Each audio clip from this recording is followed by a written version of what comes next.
Your Honor, I've been a deputy for 15 years. I know a drug dealer when I see one.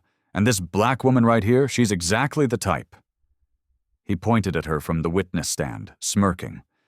These people come into our county, live off welfare, think they can do whatever they want. But not on my watch. The prosecutor nodded. The jury listened. The judge wrote notes. And Jasmine Reed, the black woman at the defendant's table, hands folded, orange jumpsuit, no lawyer she could afford, said nothing.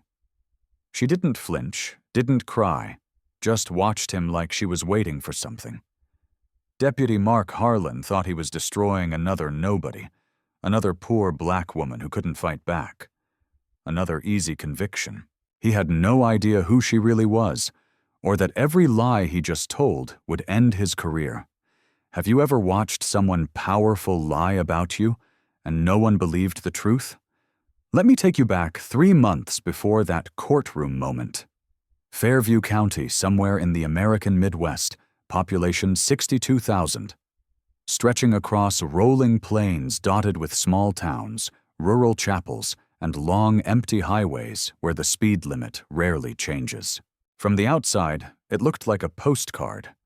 The kind of place where neighbors still wave at each other, where Friday night football is a religion, where the sheriff's deputies are invited to 4th of July barbecues, the kind of place where everyone assumes the police are the good guys. But beneath that surface, something had been rotting for a very long time. Over the past 5 years, 23 formal complaints had been filed against deputies in the Fairview County Sheriff's Department. 23 citizens, mostly black, mostly Latino, had walked into that station, filled out the paperwork, and said the same thing. Something happened to me. Something wrong, something illegal. 23 complaints, 23 internal investigations, and 23 times the department investigated itself. You can probably guess what they found. Nothing. Every single time, every complaint was stamped with the same red word, unfounded. The names on those complaints changed, the dates changed, but the stories were almost identical. A traffic stop on a lonely road, an officer claiming to smell marijuana, a search conducted without consent, drugs discovered in the vehicle, arrest, conviction, prison. The pattern was so consistent, it was almost like someone was following a script. And in a way, someone was, but no one in Fairview County was asking questions. Sheriff Tom Ellis signed off on every dismissed complaint without reading them. His Internal Affairs Department, if you could call it that, consisted of exactly one person. His nephew, a junior deputy who had never investigated anything more serious than a missing bicycle. The system wasn't broken.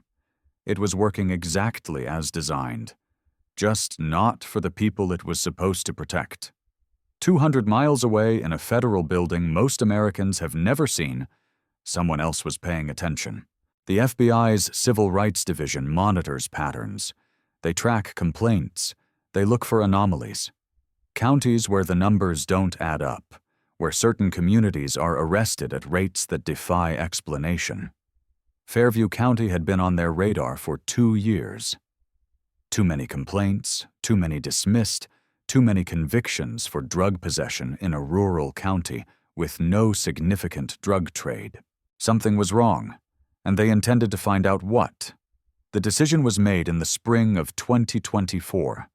They would send someone in, not with a badge, not with backup, not with any official capacity, just one agent living as an ordinary citizen documenting everything from the inside.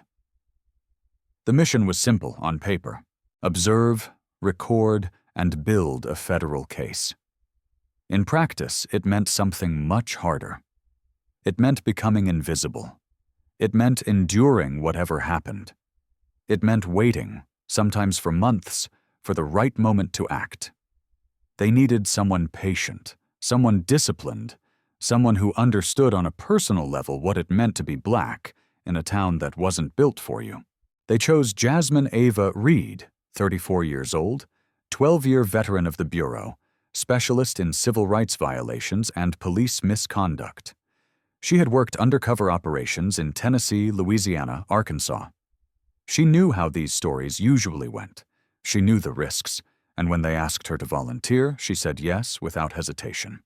"Someone has to be the one they stop," she told her supervisor. "Might as well be someone who can do something about it." In June of 2024, Jasmine moved to Fairview County. She rented a small apartment on Maplewood Avenue, the part of town the locals referred to when they thought no one was listening as the other side.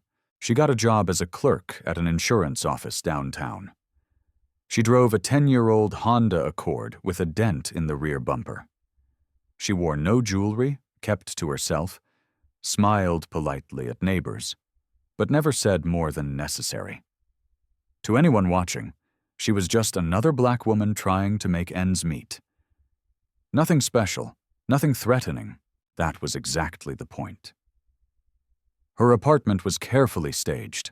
Family photos on the wall borrowed from the bureau's prop department, a child's drawing on the refrigerator, crayon colors bright against the white surface. It suggested a story. Single mother, limited resources, vulnerable. The drawing was her niece's. Jasmine had no children. She had a badge, a mission, and a recording device disguised as a pendant around her neck. Everything was a cover, and the cover was perfect. Meanwhile, Deputy Mark Harlan had no idea his world was about to collapse. Harlan was a 15-year veteran. He had commendations on his office wall, photos shaking hands with the mayor, the county commissioner, the sheriff himself. His brother-in-law, Robert Klein, sat on the county commission and controlled half the local budget.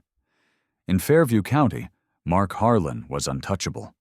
Everyone knew it, including him. He was loud about it, too.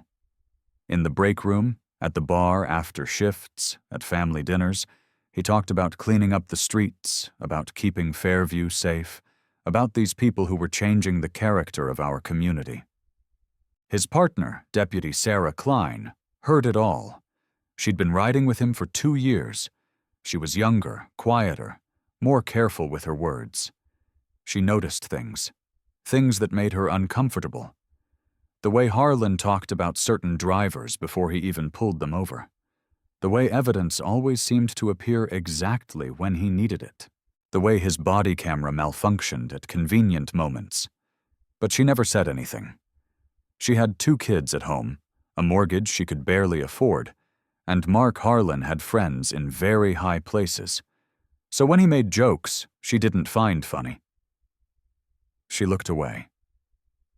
When he said things that made her stomach turn, she stayed silent. She told herself it wasn't her problem. She told herself she didn't see what she saw. But deep down, Sarah Klein knew something was very wrong. She just didn't have the courage to admit it, not yet. September 20th, 2024. The day everything changed. It started like any other evening. The sun was setting over Fairview County, painting the sky in shades of orange and pink. The temperature had dropped into the low 70s. A gentle breeze moved through the cornfields that lined County Road 45. Jasmine Reed was driving home from work. Same route she took every day. Same Honda Accord. Same careful attention to every traffic law. Speed limit 45 km/h. Her speedometer 43. Seatbelt fastened. Headlights on. Hands at 10 and 2 on the steering wheel. Registration up to date. No outstanding warrants. No criminal history. Nothing out of place. Just a black woman driving home on a country road. She saw the patrol car in her rearview mirror before she heard anything. It had been parked in a gravel turnout, half hidden behind a stand of trees. The kind of spot where deputies waited for speeders or for someone else. The car pulled out behind her, followed at a distance. No lights yet, no siren. Jasmine kept driving 43 km/h, perfectly straight in her lane.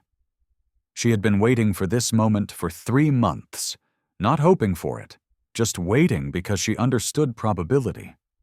She understood that black drivers in Fairview County were stopped 4 times more often than white drivers. She understood that Deputy Mark Harlan's patrol route covered this exact stretch of road. Sooner or later, he would stop her. She just didn't know it would be tonight. The blue and red lights came on. The siren gave a short whoop. Jasmine signaled, checked her mirrors, pulled over to the shoulder slowly and carefully, put the car in park, placed both hands on the steering wheel where they could be clearly seen. Her heart was beating faster, not from fear, from anticipation. 3 months of preparation came down to this moment. The pendant around her neck was already recording. Footsteps on gravel, a flashlight beam, harsh and white, sweeping through her rear window and into her eyes. Deputy Mark Harlan appeared at her driver's side window. He didn't introduce himself, didn't state the reason for the stop, just stood there shining that light directly into her face, making her squint. License and registration. Good evening, officer. Her voice was calm, measured, polite. May I ask why I was pulled over? License and registration. His tone made it clear. Questions were not welcome. Yes, sir. I'm going to reach for my purse now. It's on the passenger seat. I'm moving slowly. She retrieved her documents and handed them through the window. Harlan took them without acknowledgement. He looked at her license, looked at her, back at the license. His expression changed. Something shifted behind his eyes, a calculation being made. Jasmine Reed, he said her name like it tasted bad. Maplewood Avenue. That's the Section 8 side of town, isn't it? Government housing. It's just an apartment, sir. Just an apartment. A small laugh. Mean right. Step out of the vehicle. May I ask why, officer? I don't believe I was speeding. I'm detecting the odor of marijuana coming from your vehicle. Jasmine Reed had never smoked marijuana in her life. She had never used any controlled substance. There was no marijuana in her car. There had never been marijuana in her car. But she knew what was happening. This was the script. The same script that had played out 23 times before. The same lie that had sent innocent people to prison. And now it was happening to her. I don't use any substances, sir. You won't find anything in my car. Step out of the vehicle now. Don't make me ask again. She opened the door slowly, stepped out with her hands visible, stood beside her car in the fading light, the patrol car's lights still flashing, turning the whole scene into something surreal. Harlan circled her like a predator sizing up prey. You're very calm, he observed. Most people get nervous when they're pulled over, but you're real calm. Why is that? I have nothing to hide. Officer, nothing to hide. That's what they all say. He gestured toward her car. You won't mind if I take a look, then? Am I required to consent to a search? Something flickered across his face. Annoyance. Most people didn't know their rights. Most people were too scared to ask. I don't need your consent. I have probable cause. The odor of marijuana gives me the right to search your vehicle. There was no odor. They both knew it. But it didn't matter. Out here on County Road 45, with no witnesses except the cornfields, Mark Harlan's word was law. He didn't wait for a response. He opened the driver's door and began tearing through her car, the glove compartment, the center console, under the seats. He threw papers on the ground, dumped out her purse, scattered her belongings across the shoulder of the road like they meant nothing, because to him, they didn't. A second patrol car pulled up.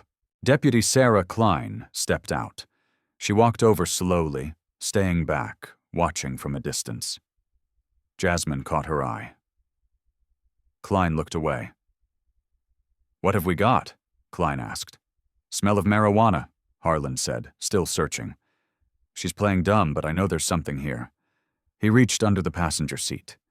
His hand moved strangely, too smooth, too practiced, like he had done this exact motion many times before. When his hand came back out, he was holding a small plastic bag, white powder inside. Well, well, well. He held it up, letting the flashlight illuminate it. Look what we have here. Jasmine felt her stomach tighten, not from surprise.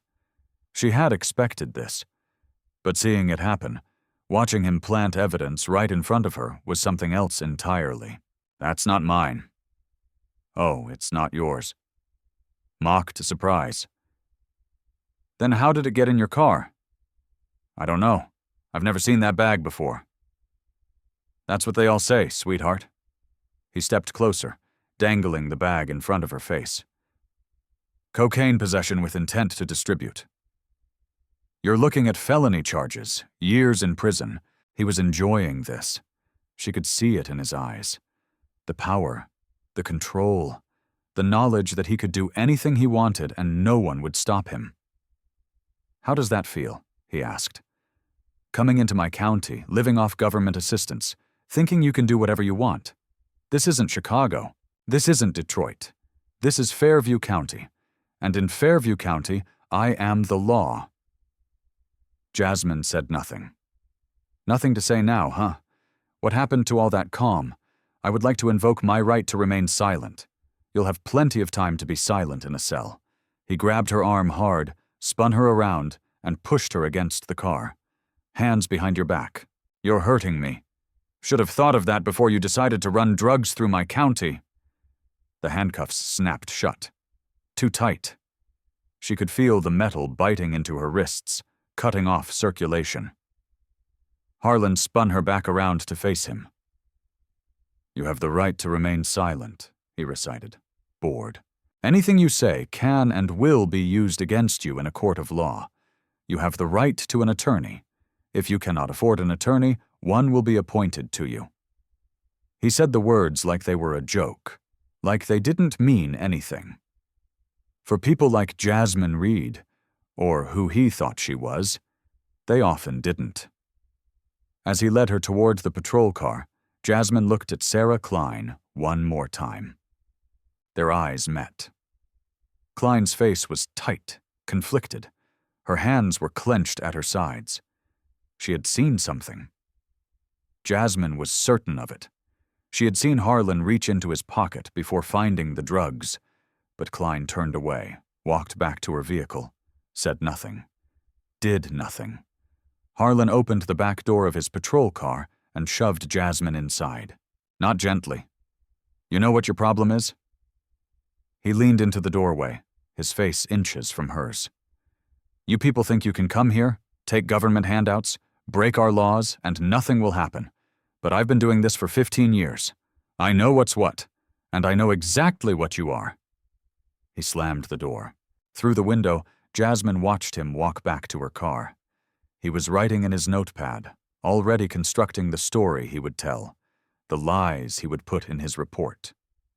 Erratic driving, strong odor of marijuana, suspect became aggressive and uncooperative, drugs found in plain view. None of it was true. All of it would go into an official document. And in Fairview County, that document would be treated as gospel. But Mark Harlan had made one mistake, one he couldn't possibly have known about. 6 hours before this traffic stop, Jasmine Reed's car had been swept by the FBI's technical team. Standard protocol before any surveillance operation. They had checked every inch of that vehicle with equipment that could detect residue at the molecular level. Her car was clean, completely, absolutely, verifiably clean. If there were drugs in that car now, they didn't come from her, they came from him.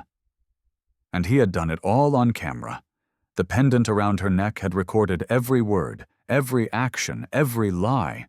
The hidden camera in her rearview mirror had captured the whole thing from a second angle. At that very moment, in a secure facility in Quantico, Virginia, FBI analysts were watching the feed in real time. They had seen Harlan reach into his pocket. They had seen him plant the drugs. They had seen everything. Deputy Mark Harlan thought he had just made an easy arrest. He had just handed the FBI everything they needed to destroy him. But Jasmine wasn't ready to reveal herself. Not yet. She needed one more thing. She needed him to tell these same lies under oath in a courtroom on the record. That was when the trap would finally close. So she sat in the back of his patrol car, wrists aching, watching the fields pass by in the darkness. And she waited. The next 4 hours were a blur of fluorescent lights and paperwork. Jasmine Reed was processed through the Fairview County justice system, like thousands before her. Fingerprinted, photographed, her personal belongings sealed in a clear plastic bag, phone, wallet, keys, the pendant that contained evidence that could bring down a 15-year veteran of the sheriff's department. No one examined the pendant. No one questioned it. Just another piece of cheap jewelry belonging to another poor black woman arrested for drugs. They gave her an orange jumpsuit and led her to a holding cell. The concrete floor was cold. The single toilet had no privacy screen. The other women in the cell looked up when she entered, sized her up, and looked away. To them, she was nobody, just another statistic. That night, Jasmine was allowed one phone call. She didn't call a lawyer, didn't call family. She dialed a number with a Washington, D.C. area code that would ring in a secure office at FBI headquarters. She spoke 2 words: package received. Then she hung up. In FBI terminology, package received meant the operation had entered its critical phase. The evidence was secured. The target had committed the anticipated violation. The trap was set. Now came the hardest part: waiting. 3 days after her arrest, Jasmine stood before Judge Emily Carter for her arraignment. The courtroom was half empty. No media, no spectators, just another routine drug case in Fairview County. The prosecutor, a young man named David Lawson, who had political ambitions and a 96% conviction rate, approached the bench with practiced confidence. Your Honor, the people request bail be set at $50,000. $50,000 for a single bag of alleged cocaine. The defendant is a recent arrival to the county with limited ties to the community, Lawson continued. She has no local family, no property, no significant employment history in the area. Flight risk is considerable. Jasmine stood in her orange jumpsuit, hands cuffed in front of her. She said nothing. Judge Carter barely looked up. Bail is set at $50,000. Next case. Wow, $50,000. Jasmine could have paid it. The FBI had contingency funds for exactly this situation, but that wasn't the plan. She needed to stay in the system. She needed to be the defendant. She needed Mark Harlan to feel so confident in his victory that he would take the stand and repeat every lie under oath. So, she didn't pay the bail. She was remanded to county custody, transferred to a cell in the women's wing of the Fairview County Detention Center, and she waited. A public defender was assigned to her case. His name was Michael Grant, 41 years old, graying at the temples with dark circles under his eyes that spoke of too many cases and too little sleep. He was carrying 52 active cases.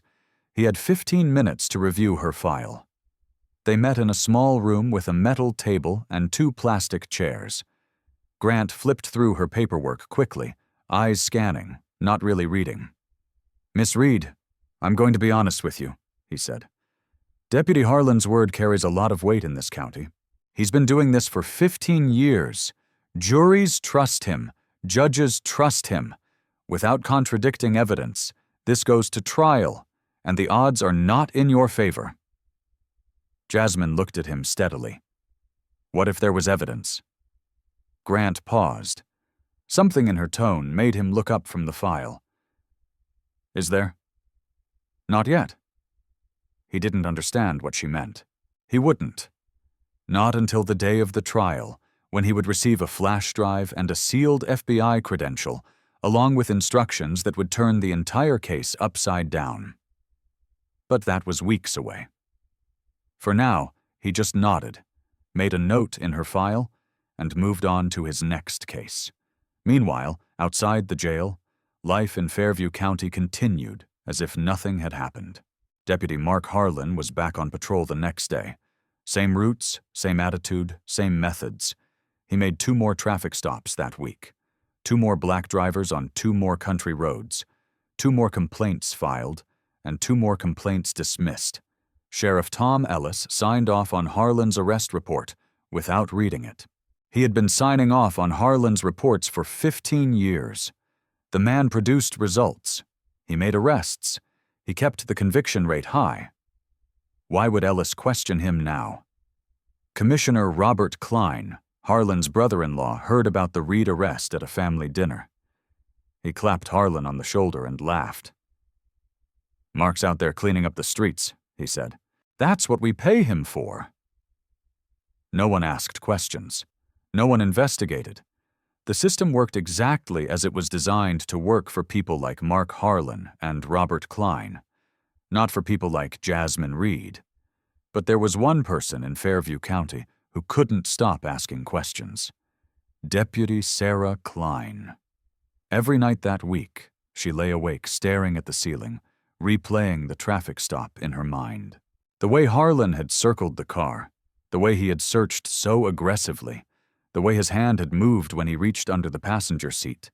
Too smooth, too practiced, like a magic trick he had performed 100 times. She kept seeing the look on Jasmine Reed's face, not scared, not panicked, just watching, like she knew something no one else did. Klein's body camera had malfunctioned during the stop. Harlan had told her to turn it off. Standard practice when he was about to do something he didn't want recorded. But her dash cam had kept rolling. On the fourth night, Klein pulled up the footage on her personal laptop. She watched it once, then twice, then a third time, frame by frame. And there it was, clear as day. Mark Harlan's hand reaching into his own pocket before reaching under the seat. A small motion, easy to miss if you weren't looking for it, but unmistakable if you were. He had planted the drugs. Sarah Klein sat in her living room, laptop glowing in the darkness, and felt the ground shift beneath her feet. She knew. She had proof, and she had no idea what to do with it. She thought about her kids, about her mortgage, about what would happen to her career if she accused a 15-year veteran, the brother-in-law of a county commissioner, of planting evidence. She would be destroyed professionally, personally, completely. So she did something she would regret for the rest of her life. She deleted the footage from her laptop. But she didn't delete it from the cloud backup. Some small part of her, some guilty, cowardly part, couldn't bring herself to destroy it completely. She told herself it didn't matter. No one would ever look. She was wrong. October 30th, 2024. The trial of Jasmine Reed. The courtroom was quiet that morning. Routine. The kind of case that didn't attract attention. Just another drug possession trial in a county that processed dozens of them every year. A few local reporters sat in the back row, more out of habit than interest. The gallery was mostly empty. No family members for the defendant, no advocates, no supporters, just the machinery of justice, grinding forward as it always did. Deputy Mark Harlan arrived early. He walked through the courthouse doors like he owned the building, which, in a sense, he did. Handshakes with the bailiff, a nod to the prosecutor, a brief conversation with Sheriff Ellis, who had come to show support. "This should be quick," Harlan said. "Open and shut." Ellis nodded, just like the others. Just like the others. 23 complaints, 23 dismissals, dozens of convictions built on the same foundation of lies, and Harlan had never lost. He took his seat in the front row and waited to be called. Jasmine Reed was brought in through a side door, orange jumpsuit, wrists cuffed. Her face showed nothing, the same calm, watchful expression she had worn since the night of her arrest. She sat down at the defendant's table next to Michael Grant, who was organizing papers with unusual care. There was something different about him today. His hands weren't shaking. His posture was straighter, but no one noticed. All eyes were on the deputy about to take the stand, the people called Deputy Mark Harlan. Harlan stood, adjusted his uniform, walked to the witness stand with the easy confidence of a man who had done this many times before. He raised his right hand, placed his left on the Bible. "Do you swear to tell the truth, the whole truth, and nothing but the truth? So help you, God?" "I do." He sat down. The prosecutor began. Deputy Harlan, please describe for the court the events of September 20th, 2024. Harlan nodded, leaned into the microphone. On the evening of September 20th, I was conducting routine patrol on County Road 45 when I observed a Honda Accord traveling erratically. The vehicle was swerving between lanes, crossing the center line multiple times. Lie number 1. Jasmine had been driving perfectly straight at 43 mph. I initiated a traffic stop and approached the driver's side window. I immediately detected a strong odor of marijuana emanating from the vehicle. Lie number 2. There was no marijuana. There had never been marijuana. I asked the defendant to step out of the vehicle. She became hostile and uncooperative, refusing to comply with lawful orders. Lie number 3. Jasmine had said yes, sir, and no, sir throughout the entire stop. Based on the odor and her behavior, I conducted a search of the vehicle. Under the passenger seat in plain view, I discovered a plastic bag containing a white powdery substance that field tested positive for cocaine. Lie number 4. He had planted that bag himself, and in plain view is not under the seat. The prosecutor nodded along, satisfied. And in your professional opinion, Deputy Harlan, based on your 15 years of experience, what did the defendant's behavior indicate? Harlan looked directly at Jasmine, that same smirk from the night of the arrest. In my professional opinion, she knew exactly what was in that car. I've been doing this a long time. I know the type. The type. He said it casually, like it explained everything, like being a black woman on a country road was probable cause. The prosecutor thanked him and sat down. Your witness, Mr. Grant. Michael Grant stood slowly. He picked up a folder from the table, approached the witness stand. Something in the room shifted. The energy changed. Grant moved with a precision that hadn't been there during the opening statements. His voice when he spoke was calm and clear. Deputy Harlan, you testified that your body camera malfunctioned during this traffic stop. Is that correct? That's correct. Equipment failure. I see. Grant opened the folder. According to department records, this was your 12th body camera malfunction in the past 18 months. 12 stops. 12 failures. He looked up. That seems like quite a coincidence, doesn't it? Harlan's jaw tightened. I don't control when equipment fails. No, let me ask you something else. Of those 12 stops where your camera malfunctioned, 11 resulted in drug arrests. All 11 defendants were black or Latino, and all 11 filed complaints that were subsequently dismissed. Grant paused. Another coincidence? Objection? The prosecutor stood. Relevance. Judge Carter considered. I'll allow it. The witness will answer. Harlan shifted in his seat. I patrol areas with high drug activity. That's where I make arrests. High drug activity?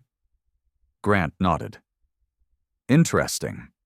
Because according to county crime statistics, the area where you stopped Ms. Reed has one of the lowest drug-related crime rates in Fairview County. He set down a document, but let's move on. He walked back to the defense table, picked up another folder. Deputy Harlan, you testified under oath that no recording exists of this traffic stop because your camera malfunctioned. Is that your testimony? That there is no video evidence of what happened on County Road 45 that night. Harlan nodded, confident again. That's correct. No recording exists. Grant looked at Jasmine. She gave an almost imperceptible nod. Then how do you explain this? He opened the folder, pulled out a flash drive, handed it to the bailiff. Your Honor, the defense would like to enter video evidence recovered from the defendant's personal recording device. The courtroom stirred. Harlan's face went rigid. What recording device? What are you talking about? A screen was lowered at the front of the courtroom. The video began to play. Crystal clear. Perfect audio, high definition. The entire traffic stop from the moment Harlan's patrol car appeared in the rearview mirror. Everyone watched in silence. They heard Harlan's voice. License and registration. They heard Jasmine respond calm and respectful. "Good evening, officer. May I ask why I was pulled over?" They heard him claim to smell marijuana in a car where no marijuana existed. They heard him call her sweetheart, heard him talk about you people. They watched him search the car, throw her belongings on the ground, and then came the moment on screen, clear as day. Mark Harlan reached into his own pocket, pulled something out, reached under the passenger seat, and found the drugs. He had planted them on video. The courtroom erupted. Gasps from the gallery. The prosecutor's face drained of color. Sheriff Ellis half rose from his seat, then sat back down heavily. That's not. Harlan was gripping the arms of the witness chair. "Where did that come from? That's been doctored. That's fake." But everyone could see it. The motion, the timing, the bag appearing in his hand before he discovered it. The lies were collapsing in real time. Michael Grant approached the bench with another document. "Your Honor, I have one more piece of evidence to enter into the record." He handed Judge Carter a sealed envelope. She opened it, read the contents. Her eyes widened. "Mr. Grant, is this genuine?" "It is, Your Honor." "Will someone tell me what's going on?" The prosecutor was on his feet. "What is that document?" Grant turned to face the courtroom, the gallery, the reporters. Sheriff Ellis. "Your Honor, at this time the defense moves to dismiss all charges against my client." "On what grounds?" "On the grounds that my client is not who the prosecution believes her to be." He walked back to the defendant's table, stood beside Jasmine Reed. "My client is not Jasmine Reed, insurance clerk from Maplewood Avenue. My client is Special Agent Jasmine Ava Reed, 12-year veteran of the Federal Bureau of Investigation, Civil Rights Division." Dead silence. She was assigned to investigate civil rights violations in Fairview County, specifically allegations of evidence planting, false arrests, and racially targeted policing by members of the Sheriff's Department. Deputy Mark Harlan has been the primary subject of that investigation for the past 7 months. The silence broke. Chaos in the gallery, reporters scrambling for their phones. Sheriff Ellis's face had gone from red to white. The drugs Deputy Harlan claimed to have found in her vehicle were planted. We have video evidence of him doing so. Her car was swept by FBI technicians 6 hours before the traffic stop. It was clean. Grant paused, letting the words land. "Deputy Harlan didn't arrest a criminal, Your Honor. He arrested the federal agent investigating him." Harlan was shaking his head, muttering, "No, no, no." Under his breath, Jasmine Reed stood. For the first time since her arrest, she looked directly at Mark Harlan. Her expression hadn't changed. Calm, controlled, patient. But now he understood what that patience meant. She had been watching him, studying him, waiting for him to do exactly what he did, and he had walked right into her trap. "Case dismissed," Judge Carter announced, her gavel coming down hard. "All charges against the defendant are dropped. Deputy Harlan, you are hereby suspended pending investigation.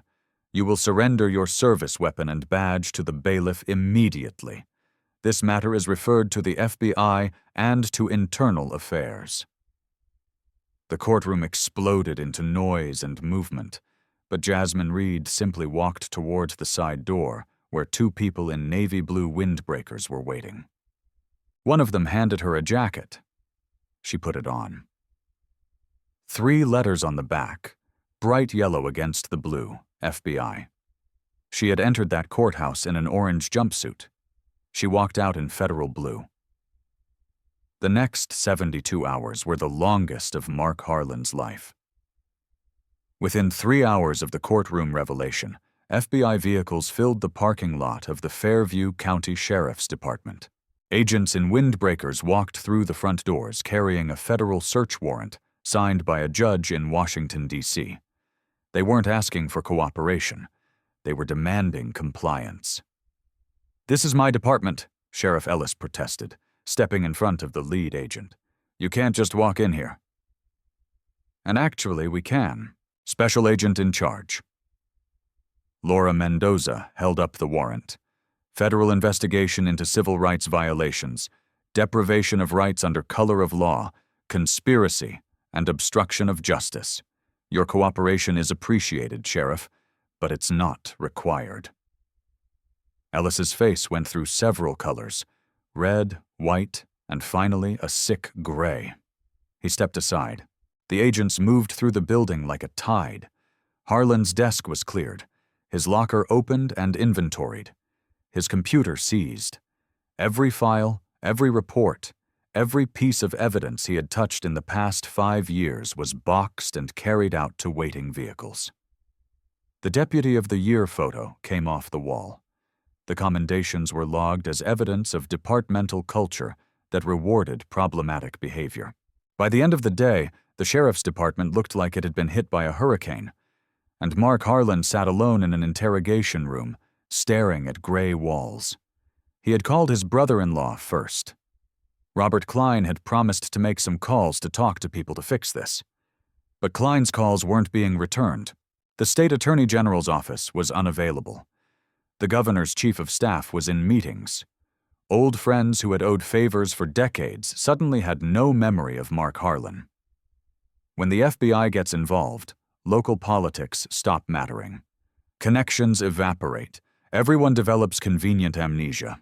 Robert Klein learned that lesson the hard way.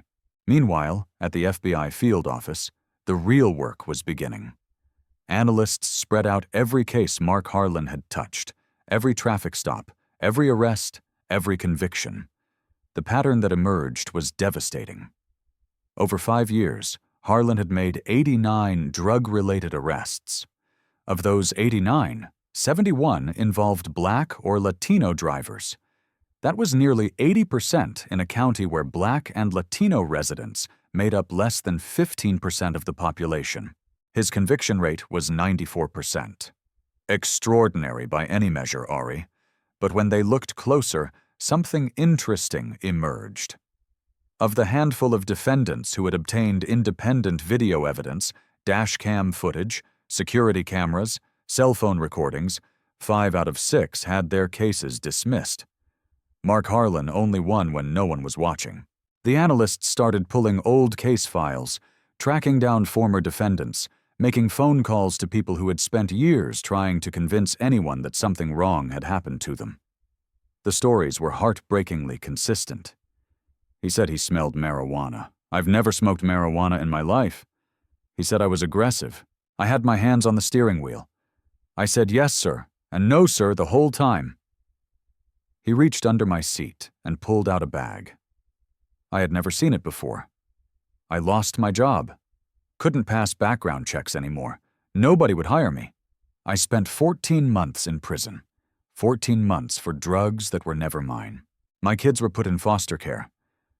By the time I got out, my ex-wife had full custody. I barely see them now. One by one, the victims came forward. Men and women who had spent years trying to tell anyone who would listen that the system had failed them, that Mark Harlan was not who he pretended to be. For years, no one believed them. Their complaints were dismissed. Their appeals were denied. Their lives were destroyed. Now someone was finally listening. But the FBI needed more than just victim testimony. They needed someone from inside, someone who could describe what they had witnessed firsthand. They needed Sarah Klein. She was brought in on the 3rd day. Agent Mendoza met her in a small gray room with no windows. A recorder sat on the table between them. "Deputy Klein, thank you for coming in." Klein's hands were trembling. She hadn't slept in days. "Do I need a lawyer? That depends on what you tell me." Mendoza opened a folder. "You were present during the traffic stop of Jasmine Reed on September 20th. Your body camera footage from that stop is listed as corrupted. Your dash cam footage was deleted from your department computer." She looked up. "But you didn't delete it from the cloud." The color drained from Klein's face. We've recovered that footage, Deputy. We've analyzed it frame by frame. Mendoza pushed a photograph across the table. A still image from the dash cam. Harlan's hand clearly visible, reaching into his pocket. You saw this happen? You saw him plant evidence? Silence. I have 2 kids, Klein finally said. Her voice cracked. A mortgage. Mark has friends everywhere. His brother-in-law is a county commissioner. What was I supposed to do? You were supposed to be a peace officer. You took an oath to protect people. I know. Tears were streaming down Klein's face now. I know. How many times did you see him do it? Plant evidence, falsify reports, target people because of how they looked. Klein closed her eyes. I don't know. 5 times, maybe 6, maybe more. He would tell me to turn off my camera. He would say, "Watch how it's done." And I watched. She took a shaky breath. I should have spoken up. I didn't. I was scared. You have a choice now, Deputy. Cooperate fully. Tell us everything you witnessed, and there's a path forward for you. Stay silent, and you're looking at accessory charges, obstruction of justice, conspiracy. You'll never wear a badge again, and you might spend time in a cell of your own. Sarah Klein made her choice. Over the next 3 hours, she told them everything. Every stop she had witnessed, every equipment malfunction she had been told to create, every complaint she had heard dismissed without investigation. She told them about Sheriff Ellis, who signed off on reports without reading them, about the Internal Affairs Department run by Ellis's nephew, designed to protect officers rather than investigate them, about the culture of the department, where complaints from Black and Latino citizens were treated as inconveniences to be managed rather than problems to be solved. And she told them about the other deputies, the ones who knew something was wrong but said nothing, the ones who looked the other way because it was easier, the ones who had convinced themselves that what Mark Harlan did wasn't their responsibility. When she was finished, Mendoza turned off the recorder. You did the right thing, Mendoza said. It should have happened sooner, but it happened. Will that matter? Mendoza considered the question carefully. I don't know, but it's a start.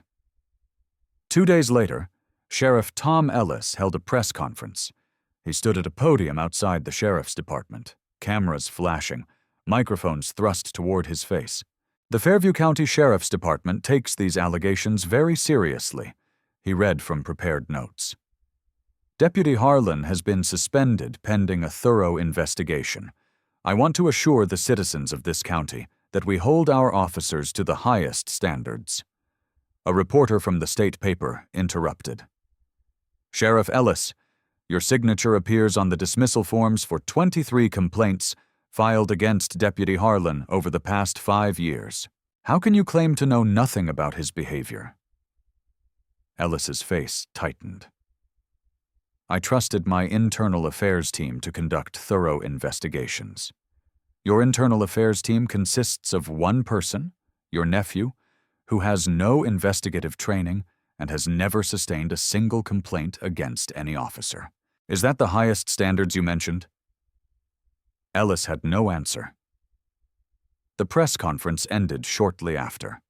It was his last public appearance as Sheriff of Fairview County. On November 20th, 2024, the United States Department of Justice held its own press conference.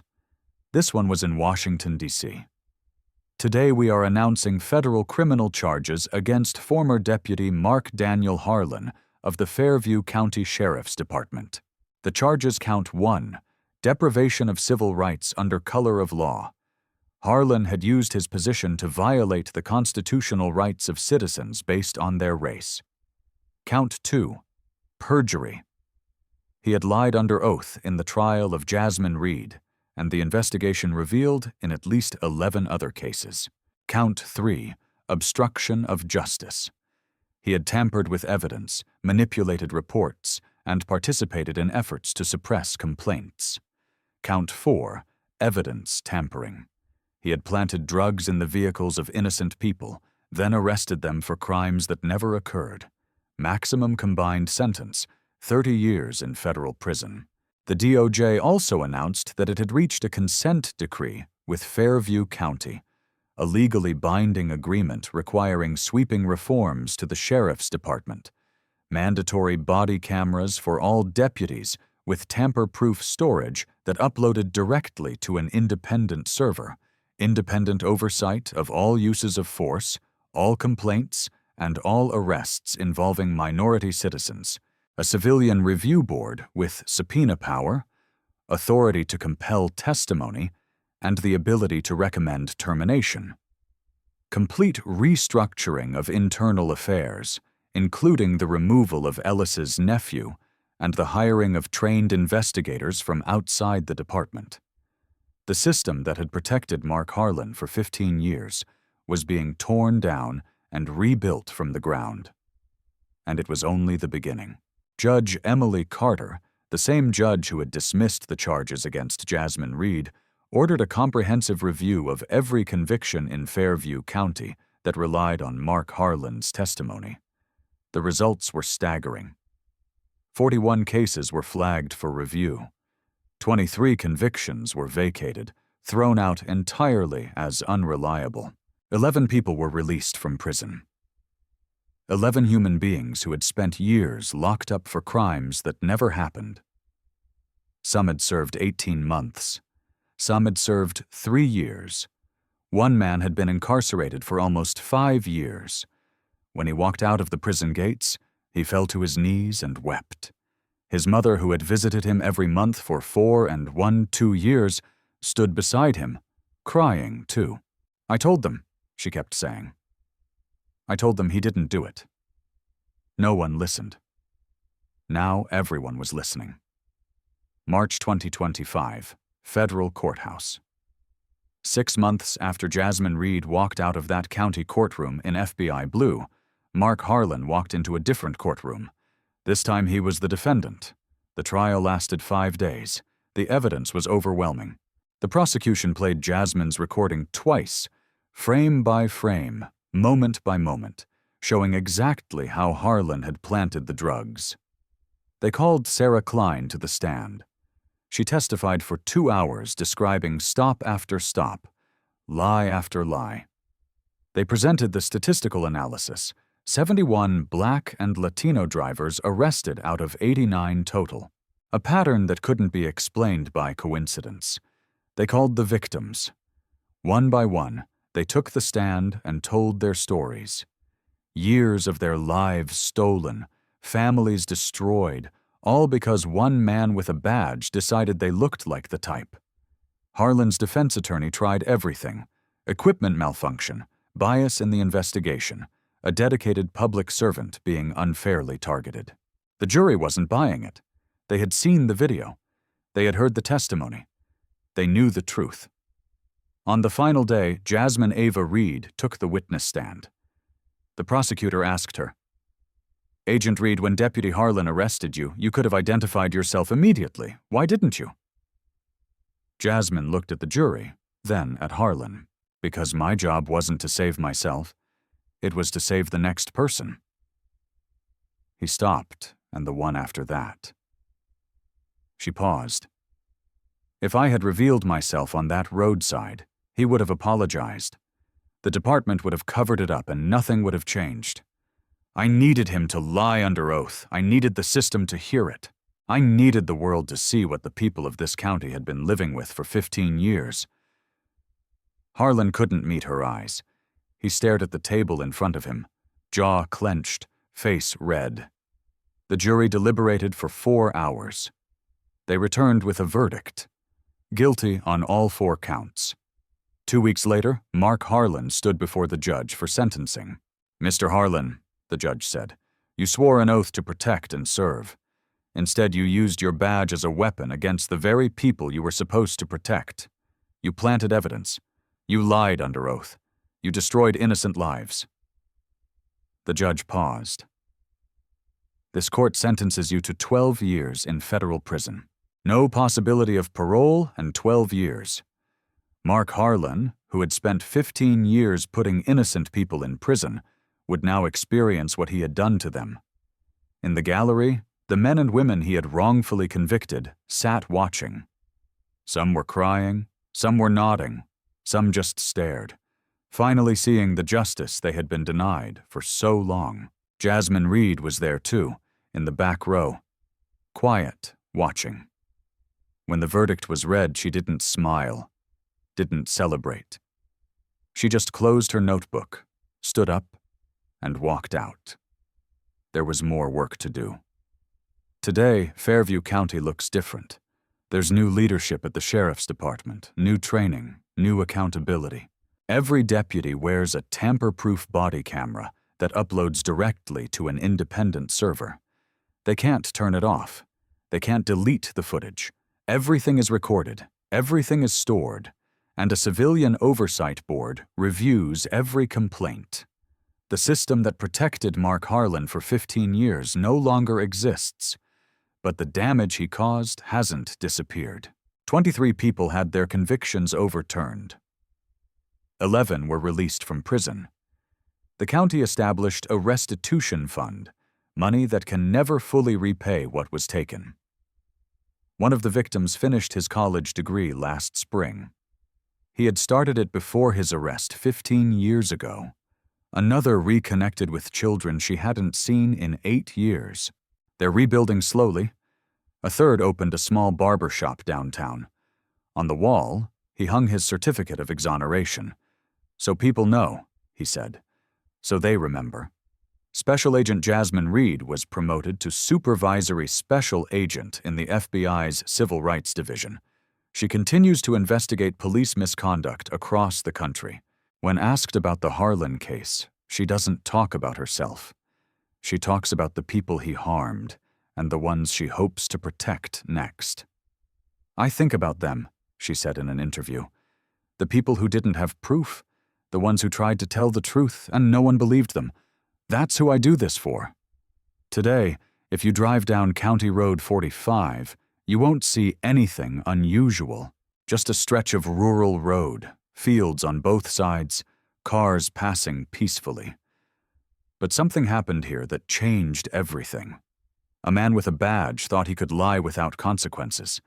He thought the system would protect him. He thought no one was watching. He was wrong, because sometimes the truth doesn't disappear. It waits, and when it's ready, it speaks louder than any lie ever could. Across America, traffic stops remain one of the most common interactions between citizens and police. Studies show that Black drivers are stopped at disproportionate rates and searched more often, even when those searches find nothing. Change happens when we document it, when we demand it, when we refuse to stay silent.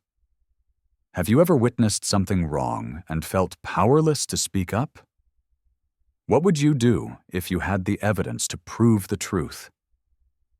If this story moved you, share it with someone who needs to hear it. Drop a comment below. What does justice look like in your community? Subscribe for more stories that expose the truth and honor the people who fight for it. Thank you for watching.